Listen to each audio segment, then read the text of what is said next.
इस जसवंत के द्वारा लूटपाट मचा रखी है और गुंडे बदमाशों द्वारा आतंक मचा रखा है। लूटपाट का आलम यह है कि किसी विभाग में चले जाओ, वहां किसी को नहीं बख्शा जा रहा है।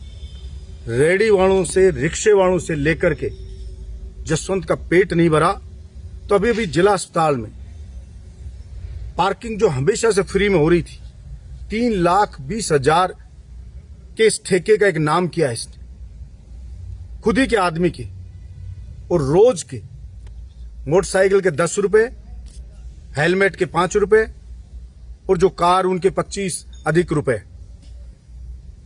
अस्पताल के अंदर पर डे पहले 2600 की ओपीडी थी। बार बार में कोई आता है, सुबह शाम समाचार लेने आता है, कोई रिश्तेदार आता है।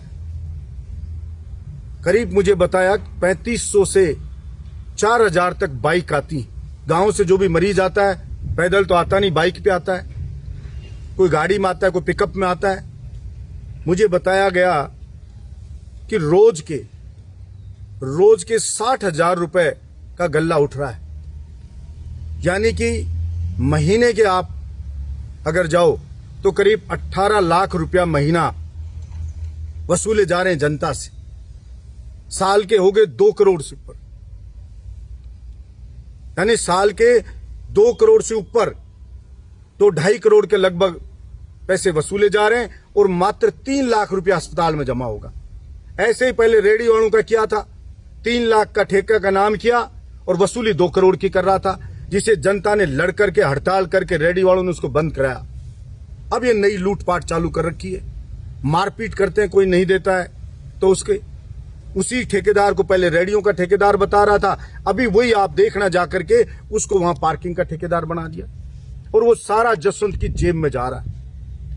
मैं कहना चाहता हूं खास तौर से उन मेरे सज्जनों को, भाइयों को जिन्होंने इस जसवंत को वोट दिया, क्या आपने जनता को इस तरह से लूटपाट इसके द्वारा मचाने के लिए चुना था? इसलिए आपने वोट अपना कीमती दिया था कि आपको ही लूटे, आपके भाइयों को लूटे? और जो भी मोटरसाइकिल वाला जिला अस्पताल आए और जिससे ये जसवंत पैसे लूटे, उसे लिख के रखना, याद रखना, समय पे इसको जवाब देना है।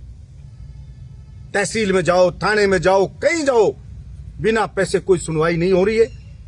बदमाशी, रोज फायरिंग हो रही है, मर्डर हो रहे हैं, लूट हो रही है।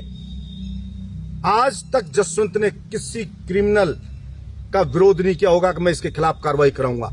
नाम तक नहीं लेता है, चूहे के जैसे बिल में छुप जाता है, जनता के साथ दुर्व्यवहार करता है, बदतमीजी करता है, और गुंडे बदमाश का नाम आते ही डरपोक चूहे के जैसे बिल में छुप जाता है। इतना अगर डरपोक जनप्रतिनिधि होगा तो फिर यहां फायरिंग होगी, यहां पे गुंडागर्दी होगी, यहां पे लूटपाट होगी। क्योंकि हमारे गांव में कहावत है कि गरीब की घरवाली सबकी भाभी और ताकतवर की घरवाली सबकी काकी।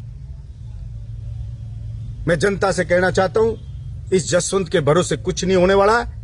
हमारा पूरा क्षेत्र बर्बाद हो जाएगा। इसलिए जनता को खुद जागरूक होकर इसका विरोध करना पड़ेगा।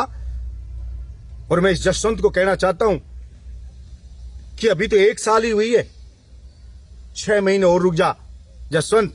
तेरे को गांव में जनता घुसने नहीं देगी, तेरी वो हालत करेगी जो सोच नहीं सकता। जनता अपने आप को ठगा सा महसूस कर रही है। और आज अगर वोट पड़े तो जमानत जब्त हो। 18 में घूमा था हाथ जोड़ता हुआ, जनता के एक वोट दे दो, फिर भी जमानत जब्त के पास पहुंचा दिया था। अब उससे भी बदतर स्थिति तुम्हारी होगी, यही बताना चाहता हूं। भगवान आपको सद्बुद्धि दे। धन्यवाद।